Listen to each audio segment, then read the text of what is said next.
પણ તને મેં રાજમાંથી કાઢી મૂક્યો તોય તું એમ બોલ્યો કે ભગવાનની મોટી કૃપા તમે મને કાઢી મૂકો છો, એમાં તારો શું ભાવ હતો એ તો કે?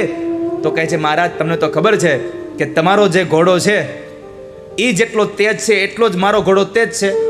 જો તમે જંગલમાં શિકાર કરવા ગયા ત્યારે મને હારે જ લઈ ગયા હોત, અને હારે લઈ ગયા અને તેથી તમારી આંગળી કપાઈ ગયેલી હતી, પણ મારું તો એકે અંગ કપાયેલું નહોતું, તો મને તો ગળું જે પણ સ્થિતિ થાય. એક મંત્રી હતો રાજાનો, અને એમાં બરાબર રાજાનો 15 વર્ષનો એક દીકરો ગુજરી ગયો, અને મંત્રીના મોઢામાંથી નીકળ્યું ભગવાનની મોટી કૃપા થઈ. રાજાનો દીકરો મરી ગયો અને મંત્રી બોલે ભગવાનની મોટી કૃપા થઈ. રાજાને ગમ્યું નહીં, પણ રાજાને મંત્રી બહુ પ્રિય હતો એટલે શાંત રહ્યા. થોડા દિવસ થયા અને રાજમાં બરાબર રાજાના પત્ની રાણીનું મૃત્યુ થયું, એટલે મંત્રી બોલ્યો ભગવાનની મોટી કૃપા થઈ. રાણી મરી ગઈ, મોટી કૃપા થઈ. રાજાને ગમ્યું નહીં, કાંઈ શાંત રહ્યા. એમાં બરાબર દિવસો જતા રહ્યા, અને એમાં બરાબર રાજાએ એક નવી તલવાર લીધી. એટલે તલવારની ધાર આમ બરાબર આમ જોતા હતા, એમાં બરાબર તલવારની ધાર બરાબર બહુ ચટકીલી હતી. એમાં રાજાની આંગળી કપાઈ ગઈ. તો બાજુમાં ઉભેલો મંત્રી બોલ્યો ભગવાનની બહુ મોટી કૃપાથી આંગળી કપાઈ ગઈ. રાજાને ગમ્યું ને એટલે તરત જ હુકમ કર્યો ચાલો જ અમારા રાજમાંથી, નહીં તો હમણાં તને મૃત્યુદંડ દઈશ. તું મને બહુ વાલો છો એટલા માટે તને રાજમાંથી કાઢી મૂકું છું.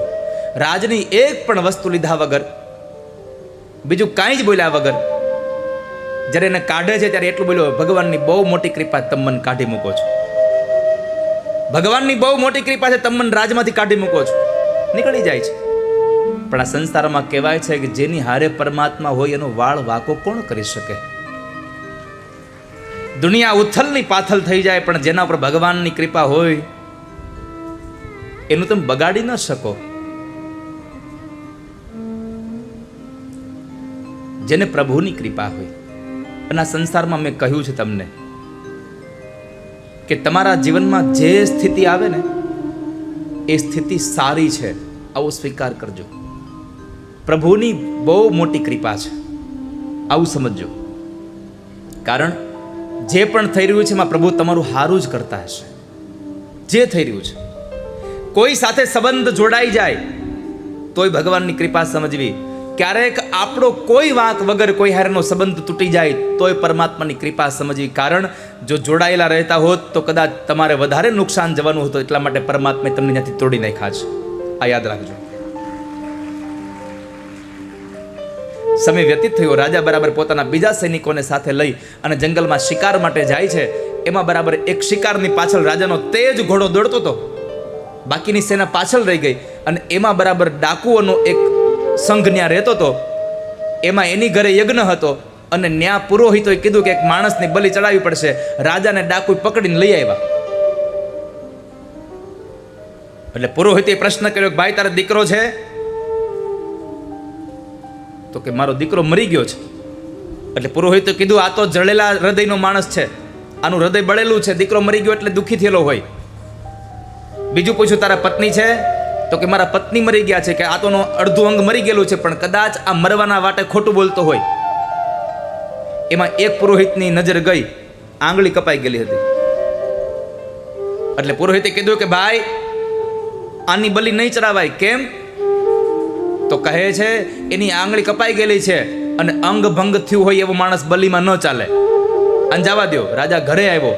ઘરે આવીને પહેલા વેલા એને અન્ન અને જળનો ત્યાગ કર્યો. જ્યાં સુધી મારો મંત્રી મને ન મળી જાય ત્યાં સુધી હું અન્નજળ મોઢામાં નહીં મૂકું. હવે અન્નજળ મોઢામાં ન મૂક્યું. મંત્રીને બોલાવે છે, મંત્રી આવે છે.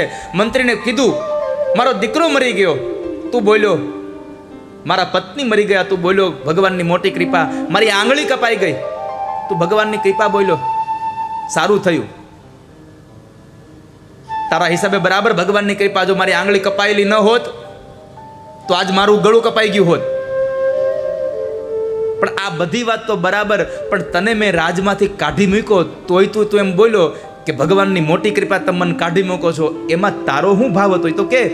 તો કહે છે મહારાજ તમને તો ખબર છે કે તમારો જે ઘોડો છે એ જેટલો તેજ છે એટલો જ મારો ઘોડો તેજ છે. જો તમે જંગલમાં શિકાર કરવા ગયા ત્યારે મને હારે જ લઈ ગયા હોત, અને હારે લઈ ગયા અને તેથી તમારી આંગળી કપાઈ ગયેલી હતી, પણ મારું તો એકે અંગ કપાયેલું નહોતું, તો મને તો ગળું કાપી જ નાખત. આ તો તમે મને કાઢી મૂકો એટલે હું બચી ગયો. ભગવાનની કૃપા છે. આ બધી ભગવાનની કૃપા છે વાલા. તો જેની હારે ભગવાન હોય એનું વાળે વાંકો ન થાય.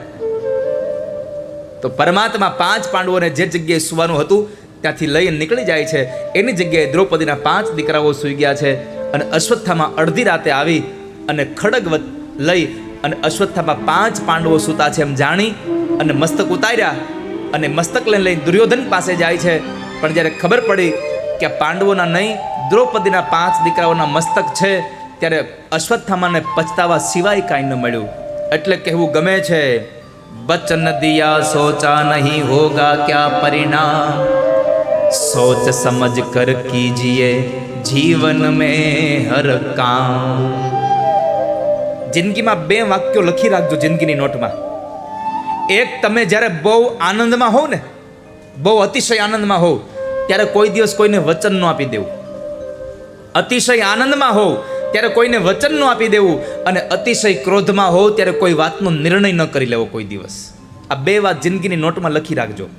કારણ અતિશય આનંદમાં આપેલું વચન અને અતિશય ક્રોધમાં કરેલો નિર્ણય તમને જિંદગીભરનો પછતાવો આપી જવાની સંભાવના ધરાવે છે. માટે ક્યારેય પણ આનંદમાં કોઈને વચન ન આપશો અને ક્રોધમાં ક્યારેય કોઈ નિર્ણય ન કરી લેશો. અહીંયા અશ્વત્થામાને પછતાવો થયો કે મારો નિર્ણય ખોટો પડ્યો.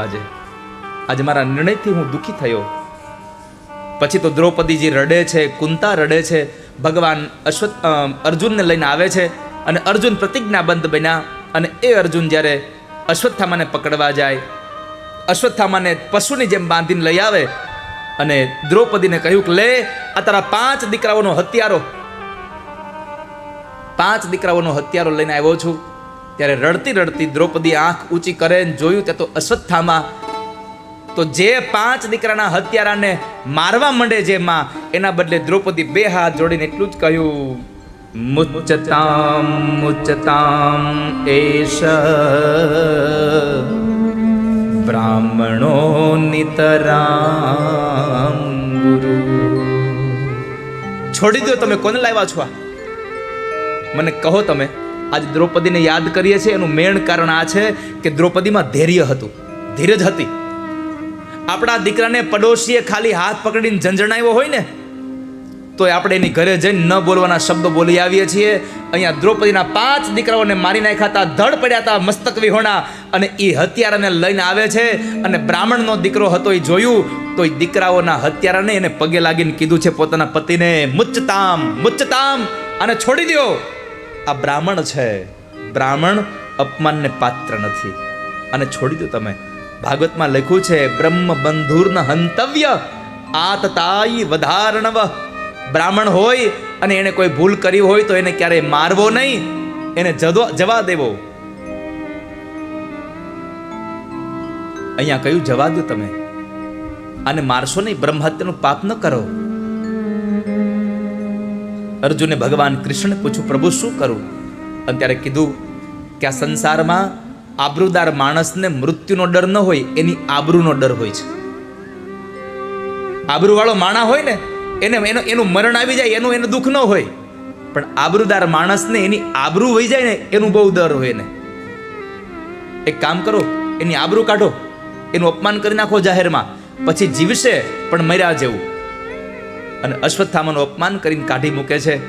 અને કહેવાય છે કે પણ આ સંસારમાં બધાયને મૂકી દેવાય, નાક વગરના મુકાય નહીં કોઈ દી. જેને શરમ જેવું કાંઈ હોય નહીં ને એને છોડાય નહીં. કેમ? એને ટોપરાનો વાટકો ગમે તે કોળાય પાણી વગરનો, ગમે એટલી વખત એનું નાક વાઢો, ગમે એટલી વખત તમે અપમાન કરો, પણ જેને શરમ જેવું કાંઈ હોય ને એને કાંઈ લાગે વળગે નહીં.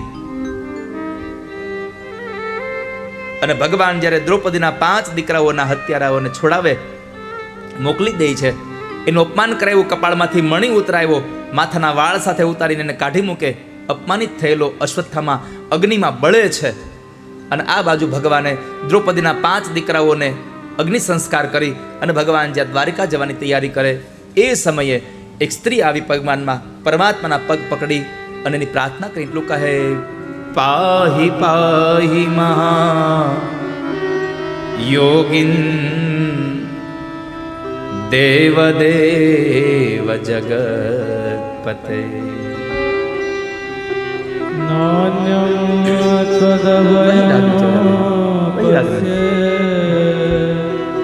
યત્ર મૃત્યુ પરસ્પર. પાહી પાહી મહાયોગીન દેવ દેવ જગતપતે. નાન્યમ ભયમ ત્વદ ભયમ પશ્ય યત્ર મૃત્યુ પરસ્પર. એક ઉતરા આવે છે અભિમન્યુની વિધવા પત્ની અને ભગવાનનો પગ પકડીને કહે છે, પ્રભુ રોકાઈ જાઓ, મારા ગર્ભને બચાવી લ્યો, અશ્વત્થામાં મારી નાખશે. અને એ સમયે પરમાત્મા ઉતરાના ઉદરમાં ગયા, જ્યાં પરીક્ષિત મહારાજ હતા, એના ગર્ભનું રક્ષણ કર્યું. આ કથા એક ઉપદેશ આપે છે કે દાંપત્ય જીવનમાં, સંસારમાં જીવન જીવતા હોઈએ અને કદાચ લગ્ન પછી ઉદરમાં આવેલું બાળક વારે વારે જો પડી જતું હોય, ગર્ભપાત થઈ જતો હોય વધારે વારંવાર, પેટમાં બાળક રહેતું ન હોય, 2-5 મહિનામાં એ બાળક ઉદરમાંથી નીકળી જતું હોય, તો એવી સ્ત્રી પોતાના ઘરની અંદર સ્વચ્છ બની અને પરમાત્માના નામનો એક દીવો પ્રગટાવી અને ભગવાન પાસે પ્રાર્થના કરે, મામે ગર્ભો નિપાત્યતામ, મામે ગર્ભો નિપાત્યતામ, મામે ગર્ભો નિપાત્યતામ. મારા ગર્ભની રક્ષા કરો, મારા ગર્ભની રક્ષા કરો. અને પરમાત્મા ગર્ભની રક્ષા કરે છે, ગર્ભનું રક્ષણ કરે ભગવાન. પરમાત્મા ઉતરાના ઉદરમાં ગયા અને ઉદરમાં ગયા એટલે ભગવાનને વિચાર આવ્યો કે હું તો આનો નાનો ભાઈ થયો એટલે મોટા ભાઈની રક્ષા કરવી મારા નાના ભાઈની ફરજ છે. કારણ એક માના ઉદરમાં 2 વ્યક્તિ હોય, 2 ભાઈ કહેવાય. તો પરીક્ષિત તો મારી પહેલા આવી ગયા હતા, એટલે હું પછી આવ્યો, એટલે હું એનો નાનો ભાઈ કહેવાઉં. અને નાના ભાઈ તરીકે મારી ફરજ છે મારી રક્ષા કરવી, એનું રક્ષણ કરવું. એટલે ભગવાને બ્રહ્માસ્ત્રથી એનું રક્ષણ કર્યું અને એનું રક્ષણ કરી પરમાત્મા બહાર આવ્યા. ફરી પાછા જ્યારે ભગવાન જવા માટે નીકળે, માં કુંતા પરમાત્માને પ્રાર્થના કરે, પ્રભુ રોકાઈ જાઓ, પ્રભુ રોકાઈ જાઓ. પરમાત્મા એની પ્રાર્થના પણ ન રોકાયા, પણ એક માણસ માટે રોકાયા, દાદા ભીષ્મ માટે. કારણ કે ભીષ્મને વચન આપ્યું હતું, ભીષ્મએ એટલું જ માંગ્યું હતું, સદેવ દેવો ભગવાન પ્રતિક્ષતામ કલેવરમ યાવદિદં હિનોમ્યહમ. પ્રસન્નઃ સારુણલોચનોલ્લસ મુખામ્બુજોધ્યાનપથશ્ચતુર્ભુજ. ભગવાનને પ્રાર્થના કરી હતી, પ્રભુ મારું મૃત્યુ આવે ત્યારે તમે મારી સામે ઉભા રહેજો. જો ભગવાન પાસે માગો ને તો ભગવાનના દર્શન માગજો. ભગવાન પાસે ધન સંપદા માગતા નહીં હો. પરમાત્મા પાસે ધન ન માગશો, પરમાત્મા પાસે સ્વયં પ્રભુના દર્શન માગજો. કુરુક્ષેત્રના મેદાનમાં યુદ્ધમાં જ્યારે દુર્યોધને મેણું માર્યું અને એ મેણાના બદલામાં જ્યારે ભગવાન દ્રૌપદીને લઈને ગયા, એવા સમયે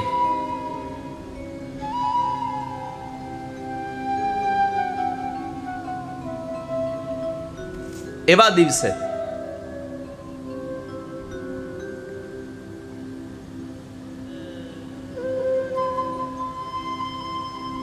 ભગવાન કૃષ્ણને પ્રાર્થના કરીને ભીષ્મ પિતામહ પ્રાર્થના કરે ત્યારે ભીષ્મ પિતામહને કહ્યું, પ્રભુ માગો, શું આપું?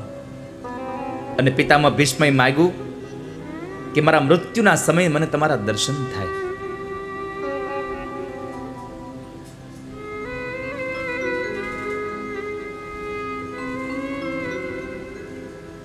મારા મૃત્યુના સમયે મને તમારા ચતુર્ભુજ દર્શન થાય. એટલે આજ ભગવાન રોકાયા અને એ પરમાત્મા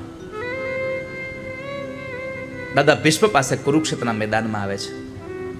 ભીષ્મને આવીને કહ્યું, દાદા કાળને કાળનું કામ કરવા દો અને તમે તમારું કામ કરો.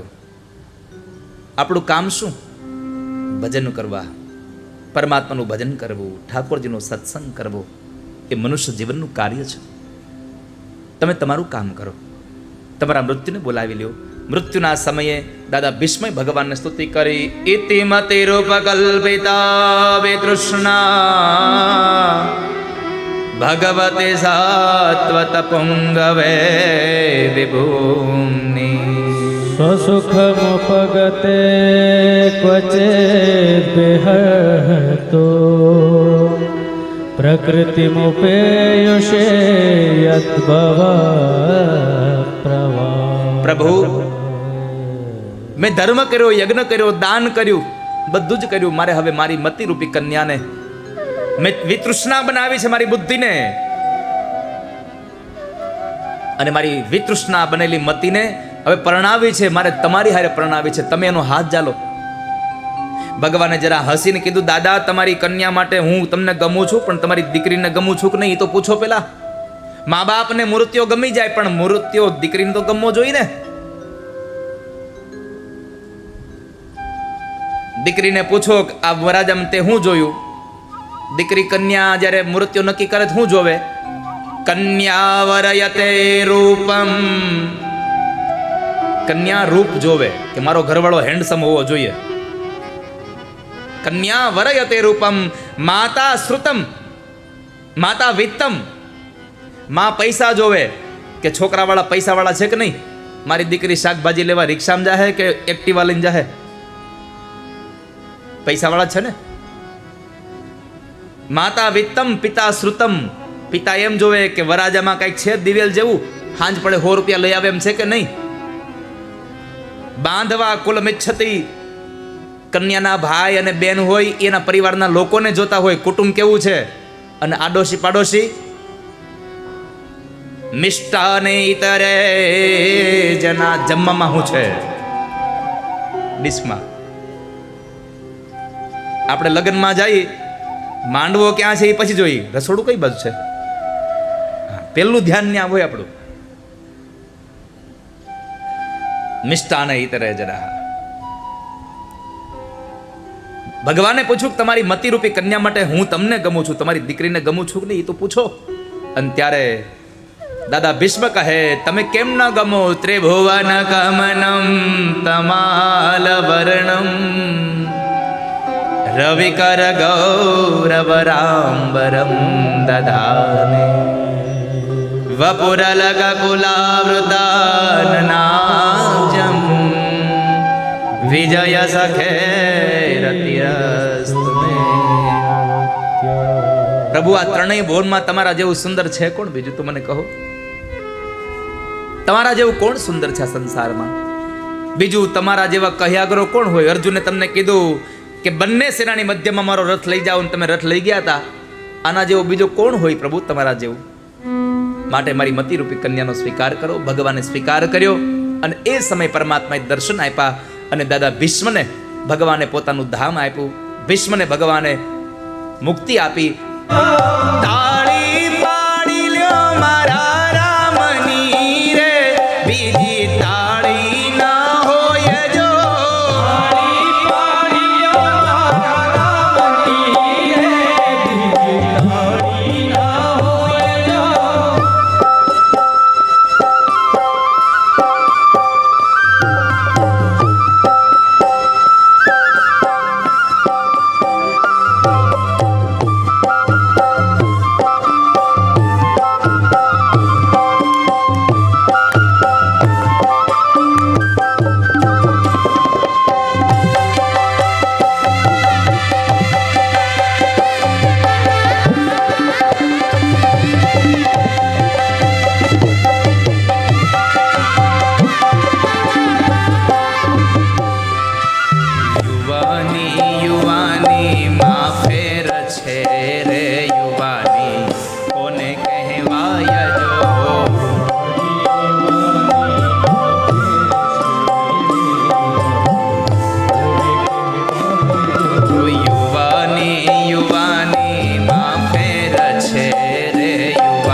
છે રે